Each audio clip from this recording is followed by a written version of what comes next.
Hello and welcome to the Tifo Football Podcast. I'm Joe Devine, and today I'm joined by Alex Stewart. Good morning, Joe. Seb Stafford Blaw. Hello, Joe. We've got so much to talk about today, gang. It's going to probably be a fairly long episode.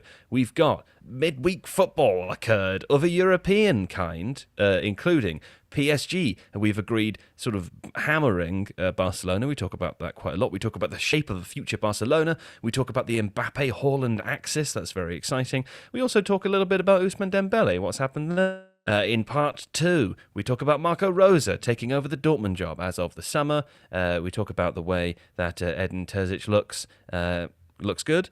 And we talk a little bit about Scott Parker at Fulham. There's a part 3 to today's episode too, including Joe's players, quotes and facts list. But mainly we discuss Arsenal in part 3. A little bit about Martin Odegaard, a bit about Bukayo Saka, even Zinchenko, who I'm aware plays for a different team. But it's a jam-packed show. It was good, wasn't it, Seb? It was fine, yeah. It was okay. You know, this is at the beginning where people listening are going to decide whether to carry on or not. Oh, I'm being fair to it. I don't want to overpromise, and if they have a really good time, perhaps they'll have some unexpected joy. At the moment, I've set it as a kind of 6 out of 10 level of expectation. So that feels 6. No. It's at least 6.5. I'll take your point, but maybe you're right. Maybe if people listen and they enjoy today's episode, then they'll probably lose their fucking minds over a normal 8 out of 10, right? Is this a good way of selling a podcast? I don't know that it is. Set the expectations low, and no one's going to get disappointed. Anyway, for now, I will leave you in the clearly not so warm embrace and the temperate hands of myself, Alex Stewart, and Seb Stafford Blaw.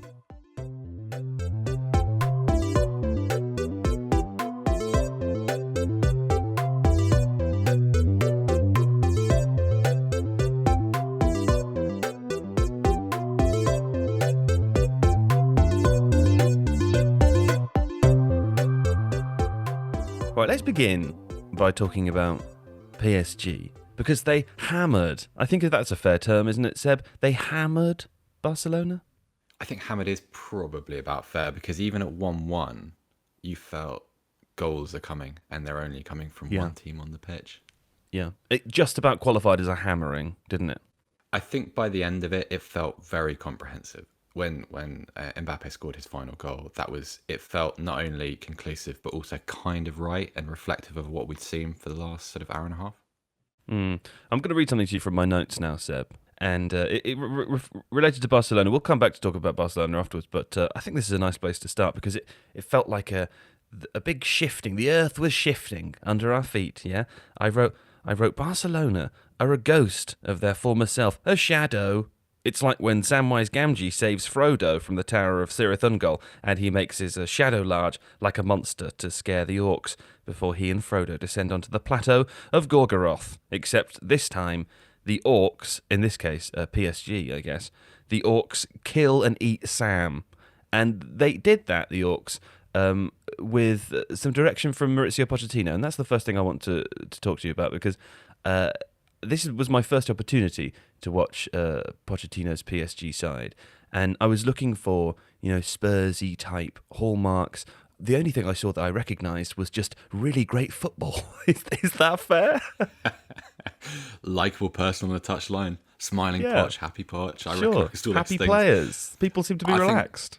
I think you and I spoke after about 40 minutes of that game, and my only conclusion was, God, I miss Poch. Yep. You had nothing else to say. You just seemed to I had nothing else to add. Despondent. Yeah, well, actually, there were a few signs of it. It's early days, and if you remember back to the kind of the opening few months of his time at Spurs, you'll remember that actually, while the results gradually picked up, some of the football was pretty brutal, and they kind of outworked other teams rather than outplayed them. So it feels like PSG are well ahead. And also, let's be fair, PSG are full of, have a lot more talent than Pochettino inherited at Spurs. But a pair of hard-working forwards, which also included Mauro Icardi, which I wasn't expecting to see. He worked hard. Moise Kean played very well.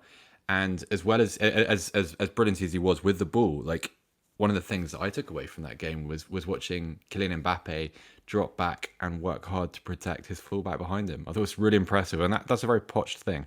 One of the other things we talked about as it relates to Mbappe, and maybe we should just start talking about him now because he was clearly the star of the game. In fact, there are two stars that have come from the midweek Champions League fixtures, and we'll probably discuss the other one a bit later.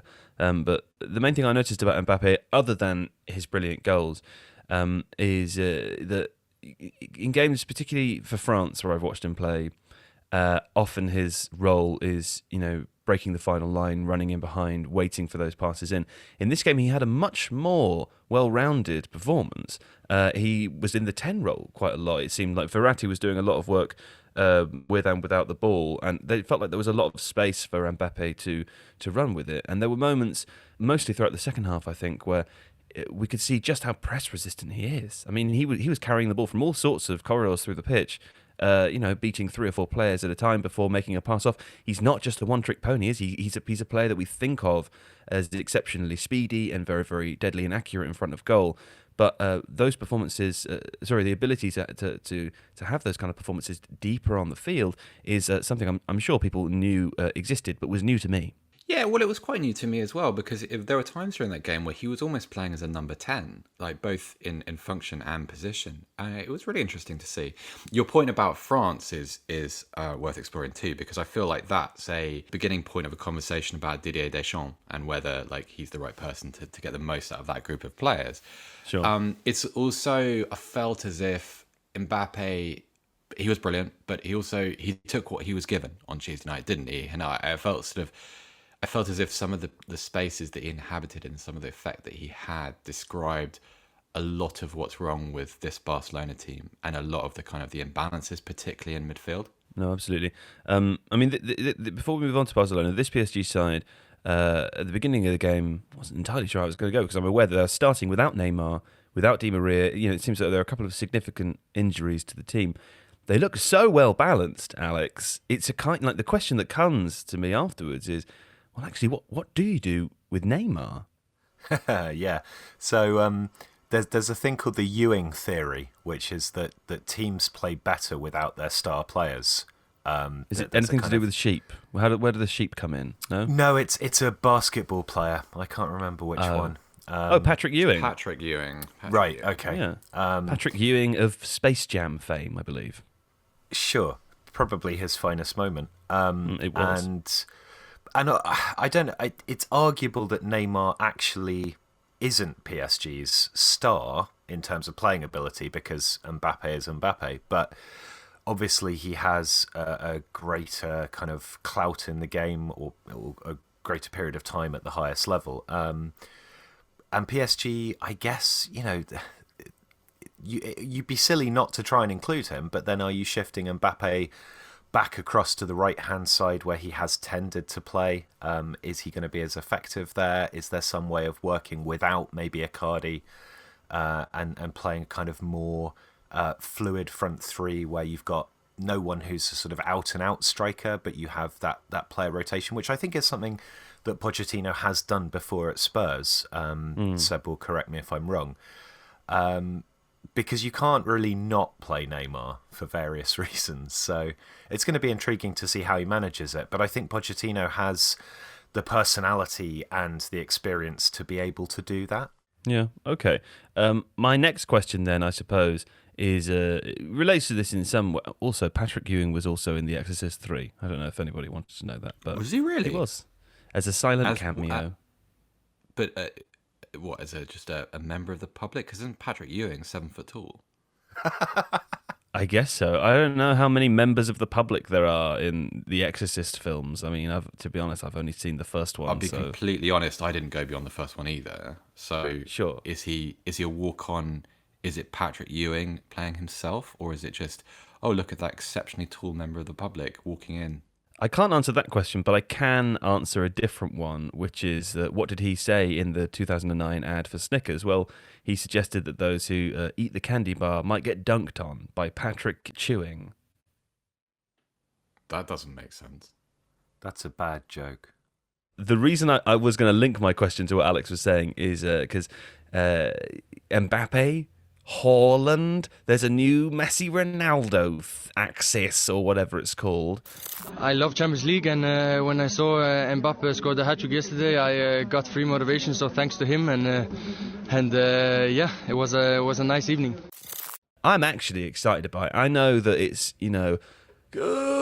it's what the mainstream people would say, but sometimes the mainstream people say things because it gets everyone excited, and it got me excited. I'm just looking forward to a time when Messi and Ronaldo don't dominate the conversation, and it would appear that if there are two players who might be vying for that sort of top spot over the next generation, it's going to be Mbappe and Haaland, who already appear to have some kind of relationship anyway, a little bit of a rivalry going on. Perhaps they're inspired by the rivalry of Messi and Ronaldo.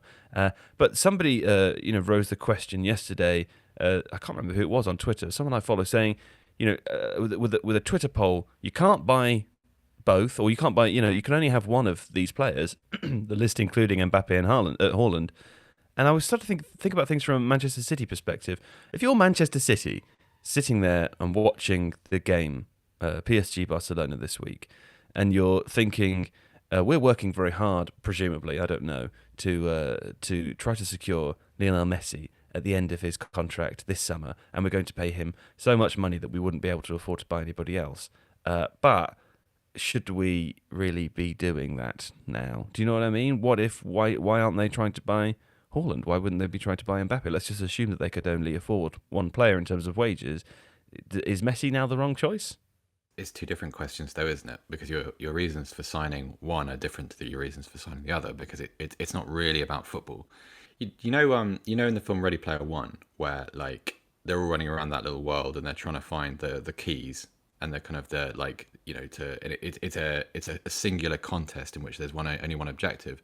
That's kind of what signing like a Leo Messi in his mid-30s is like. It's look what I've got, and look at this presentation, and don't we all look great with our sponsors logo on Leo Messi?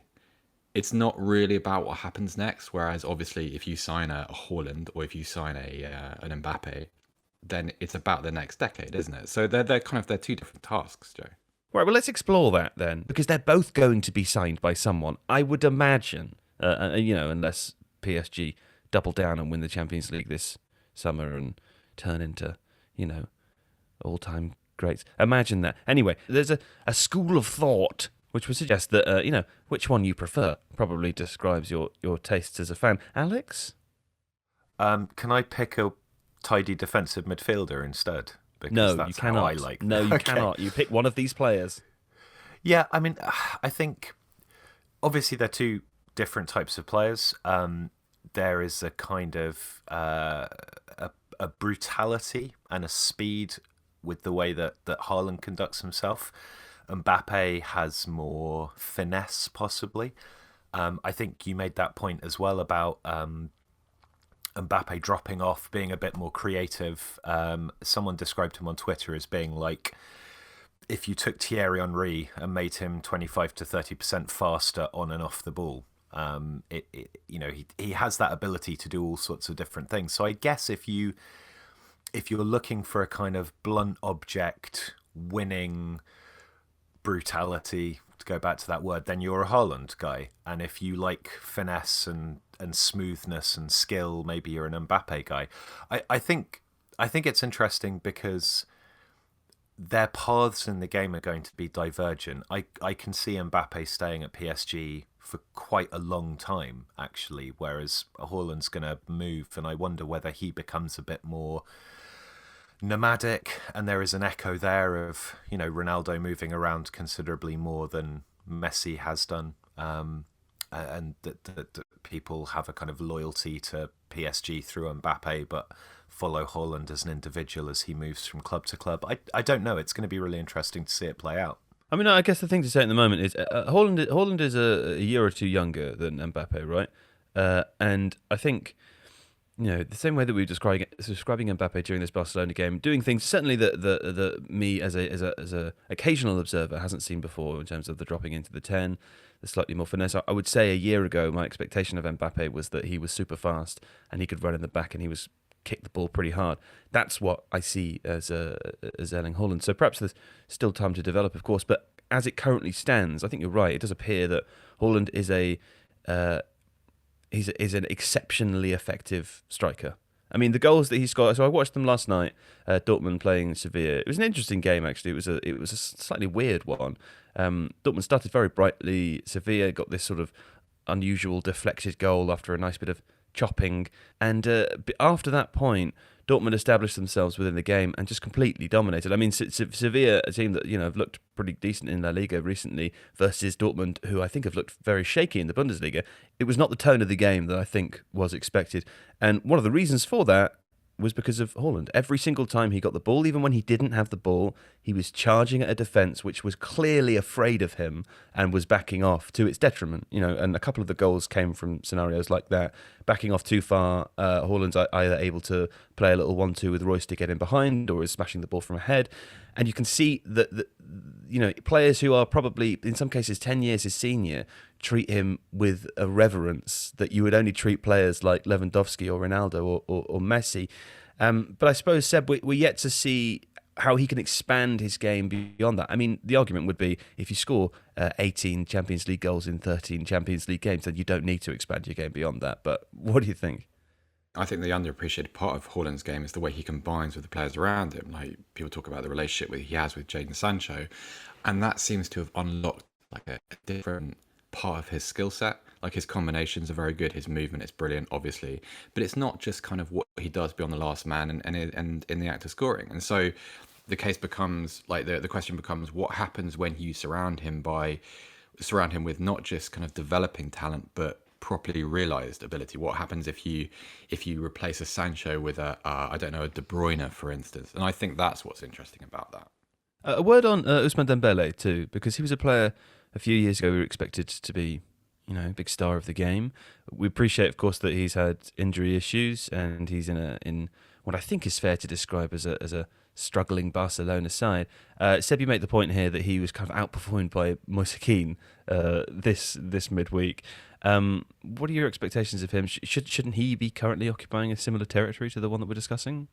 I wonder whether I'm unfair on Ousmane Dembele, because we had a script written by Nick Miller not so long ago when he talked about the impact of the Philippe Coutinho transfer, if you remember, and the kind of flux of Neymar going to PSG and the way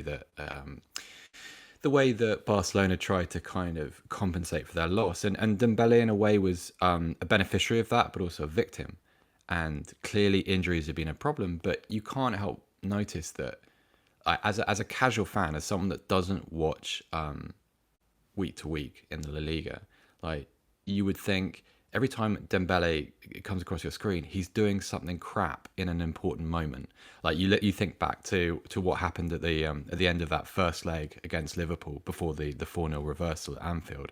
Like, in the chance that he missed there, like, he missed a really good chance on Tuesday night in the first half, and he's less than the sum of his abilities parts at the moment. And yeah, because on paper he should be perfect, shouldn't he?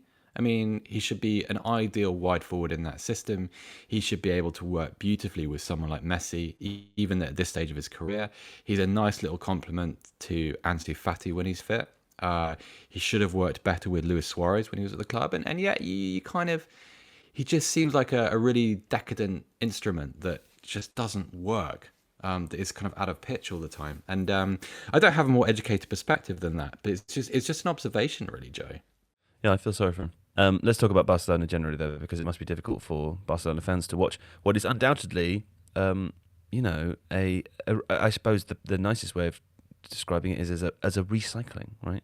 This is one of, again, my first instances of watching them this season. One of the first times I've seen them under Koeman.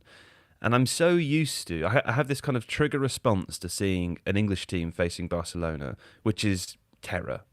Because the last 10, 15 years, if they've taught us anything, they've taught us that Barcelona will tear English sides apart in the Champions League, and it can be a devastating affair. But this team that I watched on Wednesday, I have no word to describe them, Alex, other than nothingy. Nothing plus Messi. Yeah, I mean, it's Yeah. scrolling down through their squad list at the moment. It's a far cry from when they could put out consistently the best team in European football. There just isn't the depth of quality, and obviously some of that is because players that 4-5 years ago were the absolute pinnacle of their position, people like Sergio Busquets, Gerard Piqué, they're getting old, aren't they? And people do get old. And I think the problem that Barcelona have is there is such a culture of attachment to players at that club. There's the whole narrative around La Masia, obviously. When people come through there, there's very few other clubs that kind of hammer home this Barca DNA thing. And what that can do is create a system whereby those players simply aren't cleared out quickly enough. There needs to be, I don't want to say a nastiness, but a kind of an ultra pragmatism around squad building. And sometimes when a club is so indebted to its youth system, there's been a core of players that have achieved everything together. Stripping out those players and getting rid of them. And, for example, Seb and I were talking when we did the stereo broadcast last night about Frenkie de Jong and a couple of the other guys that came out of that Ajax side. And de Jong is the kind of person who you stick in as a pivot, you build a new midfield around, but that's not going to happen because Sergio Busquets is still there and he's earning a huge amount of money and he's loved by everybody. And I just feel like, with the elections coming up, with a coach in place who's probably going to just be there until the next president comes in and gets his man, which might well be Xavi.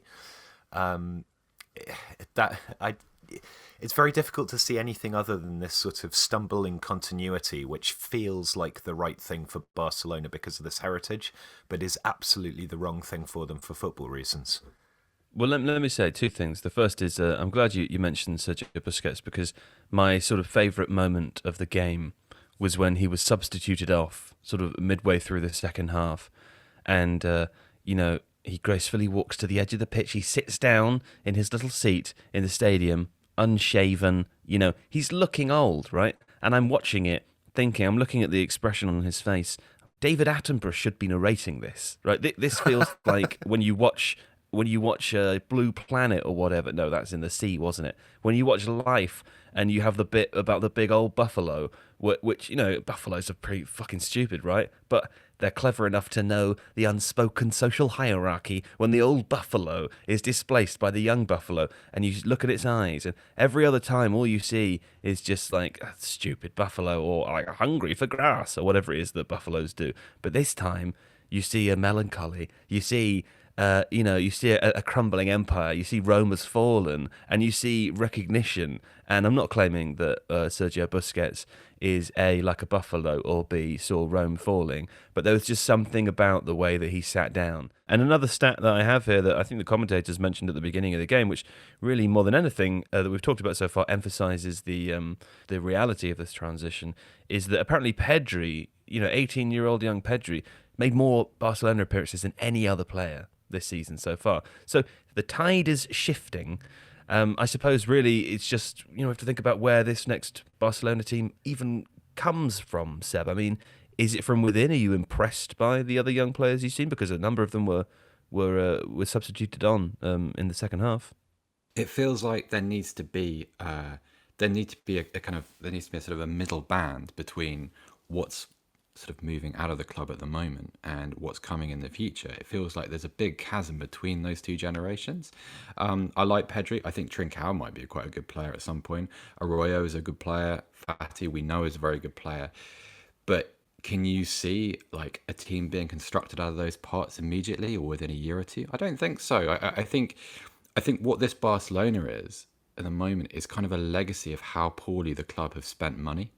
Like I know it's an old point, but I go back to the Pjanic signing. You think, what are you thinking?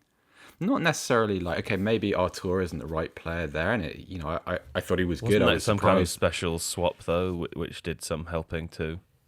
I'm sure, and in the background, I'm sure there are myriad reasons why it was the right thing financially to do, maybe, But from a squad building perspective, you replace Artur with a player like Pjanic, who a really good player at his prime, no longer in his prime, but also someone that doesn't really fit into the system. He's not what you would describe as a Barcelona player. And yet you're allocating resources to employing him. So he's going to be on a very healthy salary. When was the last time that the presidency changed? It's Well, changed a lot more than it's changed a lot more than yeah. But I mean, it's changed a lot more than Madrid's, hasn't it? Well, yeah, but I wouldn't compare it to Madrid because obviously Florentino Perez is a special case. But yeah, there is more flux at Barcelona. But the reason I bring that up is because there is that sometime political argument that says that 4 years in the States, 5 years in the UK isn't a long enough term, not long enough to get anything done. If your populace are repeatedly sort of swinging between two different ideas, that you never make any progress. I mean, is there a suggestion here that there's been too many chefs at the broth of Barcelona? No, I don't think so. I think it's simpler than that. I think it's dysfunction. I think it's forgetting what happens when a presidency changes. I think it's about how well the club runs during a presidency. I think if you look at the decisions made over the last half a decade, I don't think that's about flux or churn. I think it's about incompetence. I think it's about... You'd laugh as the world burned, wouldn't you, Seb? You'd laugh. But honestly, we've talked about it so many times, but I would go back to the period that followed Neymar leaving the club. That's just it's unforgivable. Some of the decisions that were made there. That's not the way that a smart football club runs. Because the decisions made during that period have set the tone for the next generation. They are generational mistakes. They define what's about to follow, and that's been proven to be true. Okay, very exciting stuff. Oh, midweek Champions League, wasn't it fun? Anyway, we'll be back after the break to talk about Marco Rosa. We'll get to talk about Dortmund a little bit. Maybe if there's time, one or two other things too. Back in a mo. Okay, Alex, I'm going to ask you about Marco Rosa now, a little bit about his strengths, his weaknesses, his suitability to the Dortmund pool of talent. But before I do that, let's just clarify the situation here. Marco Rosa, current coach or head coach of Borussia Mönchengladbach, a team doing rather well in... I hope they're doing rather well. They always normally are, aren't they? Are they doing well? Yeah, they're doing all right. Yeah, look at that. I was right. A team doing rather well in the Bundesliga. And it's been announced that he will be taking over Borussia Dortmund, a team currently in 6th in the Bundesliga this season. Not doing, actually, quite so well at all, in contrast to their Champions League victory this midweek. He'll be the new head coach as of the beginning of next season, which I find weird because he's already in a job and it just seems like a strange thing. Why do they announce it? Why do they have to announce it? I think in this instance, it's because there was an awful lot of conversation around it. And both clubs were sort of trying to get ahead of the rumour mill and put something that I think everybody in German football knew was going to happen to bed and get it out in the open and say, right, we've said it now. Can everyone please stop talking about it? Of course, that's not going to happen. But there's no fans in the stadium, I guess.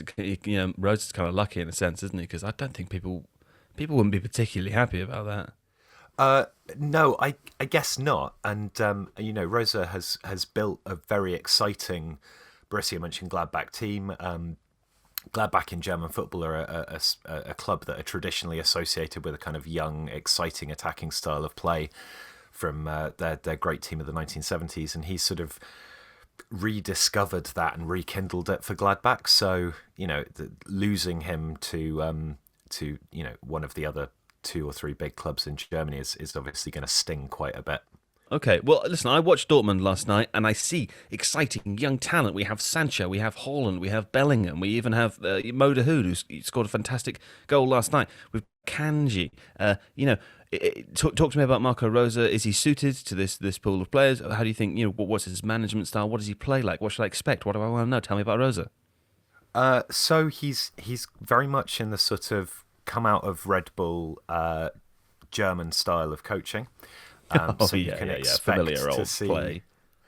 Yeah, you can expect to see lots and lots of pressing, lots of verticality, very dynamic fullback attacks. At Gladbach, he built a side that it didn't really counterattack, but it attacked with so much pace in transition that it almost felt like a counterattack. With people like Marcus Thuram, Alisson Plié, Stendel. He's got. I think he's he's one of these modern coaches, and there's a lot of tactical shifts between games. He emphasizes quite a theoretical approach. I think there's probably, or possibly in some areas, a feeling that maybe this is slightly too big a job for him at this point. He's done well with Gladbach. He's developed a good team, but he hasn't had necessarily the experience of a really top club yet. There's a little bit less pressure at Gladbach, and obviously Dortmund are expected to be the only side that challenge Bayern Munich. I know Red Bull Leipzig are now in that conversation, but I believe they're also 16 points behind at this point in the season. Well, yeah, so it's not gone well for Dortmund, and the sort of the Favre era dribbled on for longer than it ought to have done. But I think that the expectations around that job are massive in Germany. And it's still quite a step up, even with everything that he's achieved at Gladbach. Seb, Edin Terzic, who I guess is the caretaker for Borussia Dortmund, young, good-looking chap, isn't he? He reminds me, and I'm going to be really careful when I say this because it sounds so offensive. He reminds me a little bit of Tim Sherwood, just because of how much club merchandise he wears. So he you know, like, you know, when you have you have an interim manager, they generally go one way or the other. They either go full suit and they look like they're, you know, almost wearing black tie, or they make it ridiculous. Or they make it absolutely clear that they have no designs on the top job whatsoever, and they wear like a gilet and a tracksuit. So it's Terzic a difficult is very much position to be in, isn't it? Because I was thinking, like, also the amount of club wear that you don really tells people how much of a club man you are, how much of a work man you are. Do you know what I'm saying? Like, if you are, as I say, you're a Tim Sherwood, you wear all of the Spurs gear down to your socks and your pants because you're a company man and you are in thrall to the chief execs. You got no bite, you know, you got no buy, you got no pull. Whereas if you've got your you know, who's a good example? Well, Pep Guardiola. Pep Guardiola occasionally wears the hat, right? But most of the time, he's got his cool jeans on and his cool jackets, and none of them seem to be branded. Maybe I'm wrong. It could be a bad example, but he doesn't need to be a company man. He needs to wear the branded stuff. He's Pep Guardiola. He can wear whatever the fuck he wants, you know? It's like if you're in an office, in a corporate environment. Who comes in wearing jeans and a T-shirt, yeah? Just people who have nothing to lose.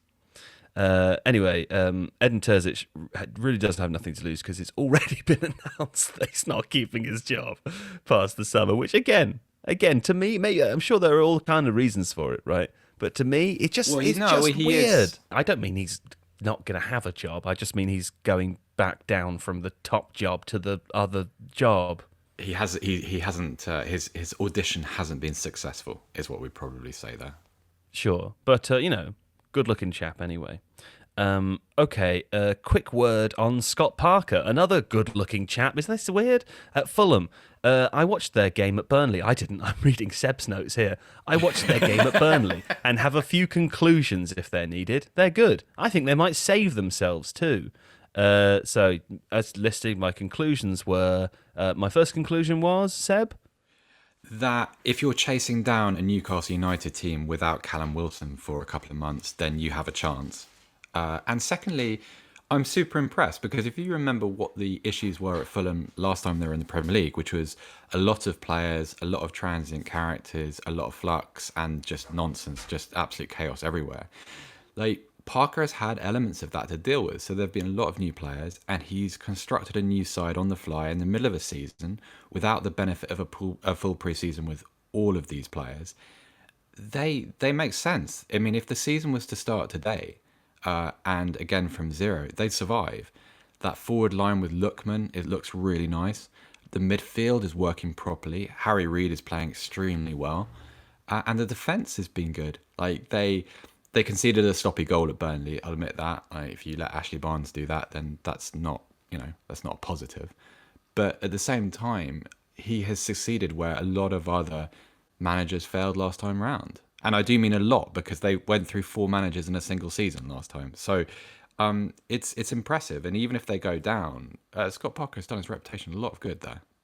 Okay, well, in one of the coming episodes, let's talk about Fulham more. Alex, sorry, did I interrupt you? Did you want to say something? I was just going to say that they have quietly put together a really good little squad there. People absolutely. like Anguissa, Loftus-Cheek, Lookman, Josh Maja secured on loan. I think good striker, that clinical.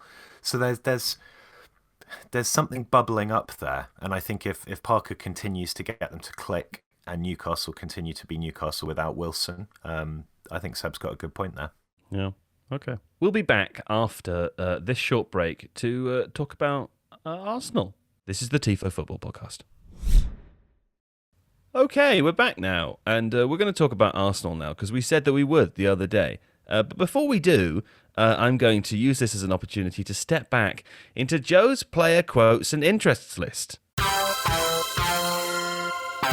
It's Joe's Quotes and Facts database. Yes, that's right. We're back to the database now, and we've got 2 Arsenal editions. Now, Seb, would you like to pick between Bukayo Saka and Dani Ceballos? Ooh, interesting. Let's go Ceballos first.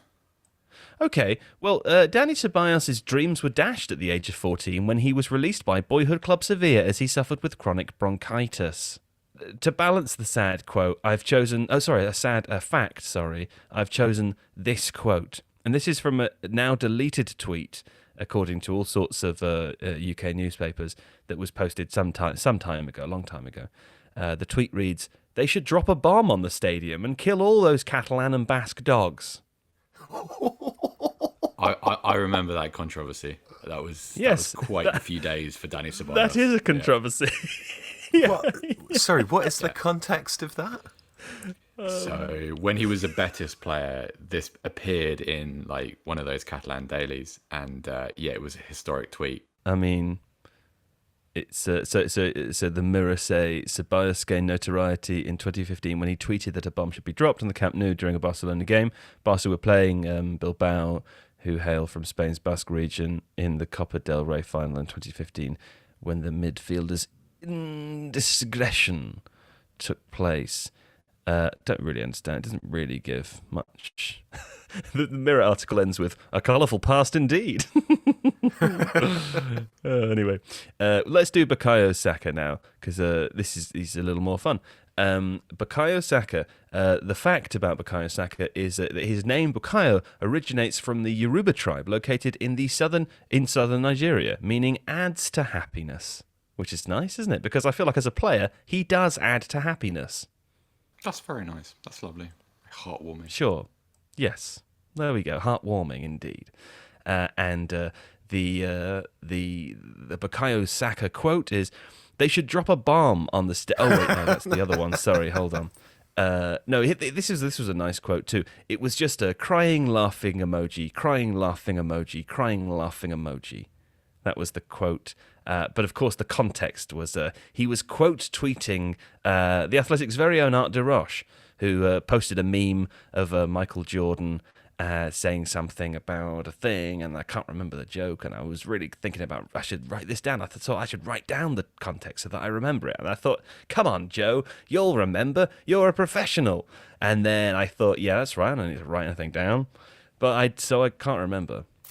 Art cleverly tweeted that Saka, having had a penalty wrongly overturned, cue Michael Jordan meme, and I took that personally, went and got another one.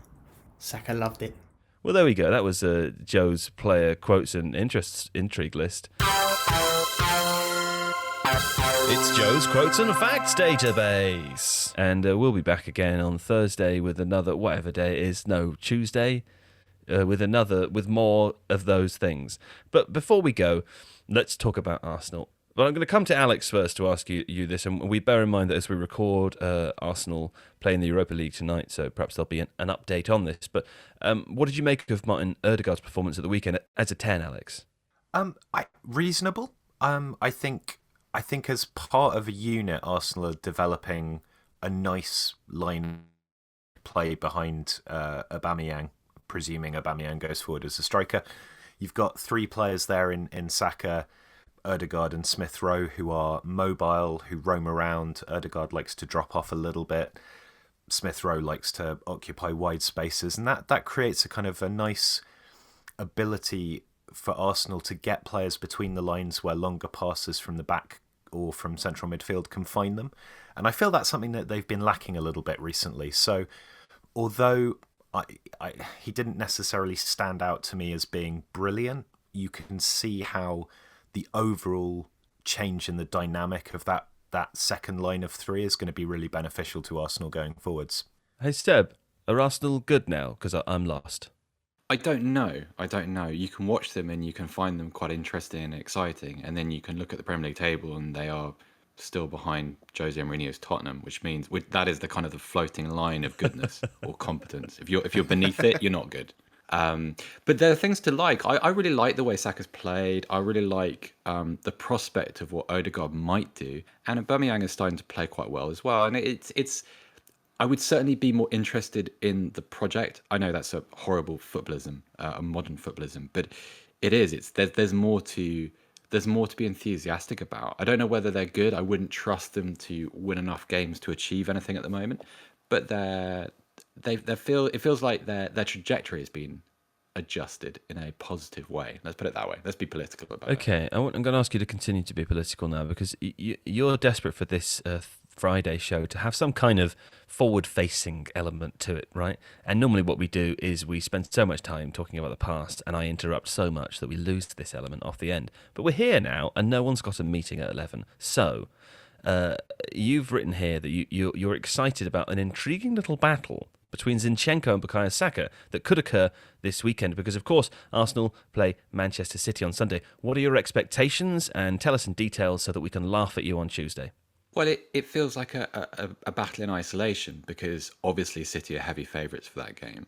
At the same time, though, we had James McNicholas on the pod quite a while ago, and we talked about what it might look like if Saka played off the right and he was kind of knifing into to an area in Arsenal's formation, which at the time there wasn't a lot happening in, because they were encountering that phase where they were just banging crosses into the box with no centre forward to aim for, and in light of kind of Mesut Ozil's annexation from the side, there was nothing happening in the kind of the 10 position. And so one of the theories we explored was the idea that you could have Saka coming in off his wing, penetrating that area, and creating a little bit of danger and presence there. And I wonder whether that's becoming more of a part of Arsenal's game plan. And obviously, this weekend we'll put him up against Zinchenko, who I think is he's improved beyond what I thought he was 6 months ago. I thought he was kind of like, he's in the team in the sort of the Fabian Delph way,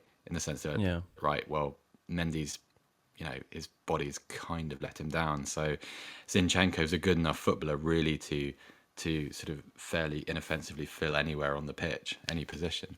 So it's just interesting. I'm also, long-term, Saka's intriguing, because I think that's probably his best role, and yet is that where he would have an England future, for instance, because of how much talent Southgate has in those wide forward roles? Is he going to be a fullback? I don't think so, but he could play there. Could he be a left winger? Yes, but probably not quite with the same effect. So it's part of a long-term conversation, I think. Okay, I like that, and thank you. Thanks for that, Seb. And in the spirit of forward-facing, Alex, I'm going to put you to the test now. Okay, you're a football expert, would you say? I can't I can't answer that question. Let me just ask one more time. You're a football expert, would you say? Because you certainly paid us one. Yes, Joe, I am. Thank you. Thank you. Okay. That's a fair point. That's good, because if you said no, I'm thinking, well, hold on a second. Pretty sure our employers are listening. Okay, so as a football expert, you'll be able to tell me the result of Liverpool-Everton on Saturday at 5:30. Yeah, well, it depends if it's a Premier League Liverpool that turn up or the Liverpool that played against Leipzig. No context, just the result, please. 3-1 to Liverpool. Oh, goodness me. Okay. And Seb, of course, as a football expert, and I know you'll agree that you are, you'll be able to tell me the outcome of the Aston Villa-Leicester City game at 2 p.m. on Sunday. I think Villa win. I think 2-1. 2-1. Okay, well, just because I'm not a spoil sport, I'm going to throw my hat in the ring too. And I'm going to predict that Brighton will beat Crystal Palace 2-0 on 8 p.m. on Monday. So there we go. Just long enough after we record so that we can't actually examine my prediction. There we go. Hey, anyway, listen, this is the Tifo Football Podcast. Thanks so much to everybody for listening. What a delightful time we've had here today. To you, Seb Stafford-Bloor. Thanks, Joe. And to Alex Stewart. Thanks, Joe. We'll be back on Tuesday with more after the weekend game relevance and probably other stuff too, including more of Joe's player quotes and facts list. So join us then. And until then, have a lovely weekend and au revoir.